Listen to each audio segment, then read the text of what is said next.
You know, government regulation has completely transformed the car business. 12-cylinder engines, for instance, have all but disappeared from the market. V8s are also an endangered species. Hell, even six-shooters are under siege. Cylinder numbers are dropping like sobriety at a bachelor party, and pretty soon all we're going to be left with is puke between the couch cushions. I'm talking, of course, about the dirty little H word, hybrids.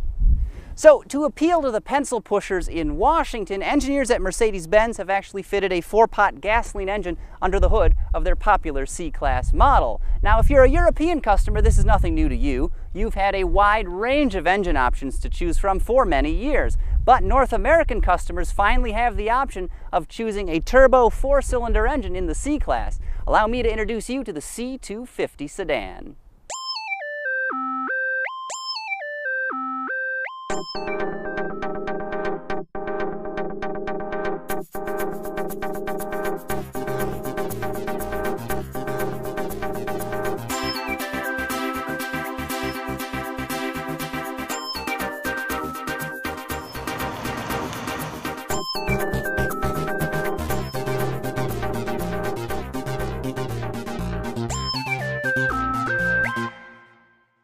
So, has the patient survived this powertrain transfusion, or are drivers eternally banished to the slow lane with big rigs and rusted out hoopties? Well, you'll be happy to know this 4-cylinder engine is ready for the Autobahn. The C250's engine is a tiny tot, displacing just 1.8 liters, but thanks to things like direct injection and turbocharging, it packs quite a punch. Output is a claimed 201 horsepower with 229 pound-feet of torque. Now, those may sound like measly numbers by today's standards, but this engine, this little dynamo here, is full of surprises. Despite its petite proportions, it hauls like a team of Clydesdale horses. Even at low engine speeds, torque output is impressive. Surprisingly, though, it doesn't run out of steam in the upper rev range. It keeps on pulling. With such impressive flexibility, the engine feels like it's delivering about 250 horsepower. Did Mercedes fudge the numbers? Well, maybe. They sure did when it comes to fuel economy. The C250 sedan's window sticker clocks in at 22 miles per gallon in city driving and 31 on the highway, making for a combined score of 25 mpg. But according to the digital readout, I've been averaging 28 in mixed, heavy-footed driving. Under promise and over deliver, that's what you call doing it right. A 7-speed automatic transmission is the engine's domestic partner, and it is every bit as brilliant. It's smooth, it's swift, and it's seamless. There's a reason Mercedes-Benz puts this gearbox in practically every car it builds. As for the rest of the car, there's plenty to smile about. The interior is cleanly styled, and the dashboard is a no-nonsense zone. But what do you expect? Mercedes-Benz is probably the most traditional automaker in the world. They don't fall victim to gimmicks, and that new 4-banger is certainly not a publicity stunt. It's a legitimate replacement for a V6. You can still get two different 6-shooters, one with 248 horsepower, another with a full 302, but frankly, the 4 is all you really need.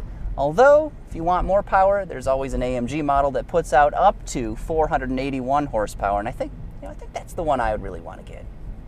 In motion, the C250 steering feels tight and responsive. In fact, everything about this car is rock solid, including the ride. It is unexpectedly stiff for a Mercedes, but that's probably because this test model has been optioned up with the available Dynamic Sport package, which is a $3,050 option. Among other things, it gets you 18-inch wheels and a rear spoiler, but inside is where the big changes are. Included are form-fitting sport seats, beautiful red safety belts, and blood-colored stitching on the doors, shifter boot, and seats.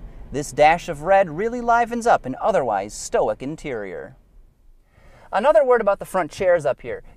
I'm clinically emaciated, and I find them just a little bit snug right up here at my upper back. If you're sized like a normal human being, you may want to think twice about getting that optional sport package. Okay, so aside from a $43,000 base price, there are a couple things that I don't like about the C250 right here. First, the door locks. Didn't these plunger-style mechanisms go out of favor back when the Berlin Wall came down? The problem is, when you rest your arm on the door, they jab you right in the elbow. And another thing I'm not a fan of is found on the center stack. Mixed in with some of the other controls, there's a button labeled Navi. But what happens when you push it? Well, it brings up just about the saddest screen you could have in a Mercedes-Benz. This car is not equipped with a navigation system despite having a button that says otherwise. How ridiculous is that? This is 2013. Shouldn't all luxury cars come with a standard navigation system? But you know, at this point, I'm probably just picking nits because chances are you've got a smartphone in your pocket, and I bet that's got a navigation system on it already. You know, the C-Class in the C250 sedan here is a great little car. It's solidly built, it's pretty luxurious, and it's quite a bit of fun to drive. And you know something? That new 4-cylinder engine is absolutely dynamite. It proves that luxury and economy are not mutually exclusive. And you know, maybe there's something to this fuel efficiency thing.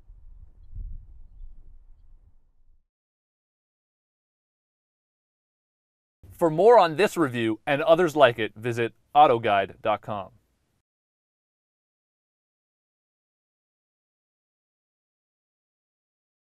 There's one that puts out about 248 horsepower. Another, a larger unit, delivers a full 302, so you can pick your choice.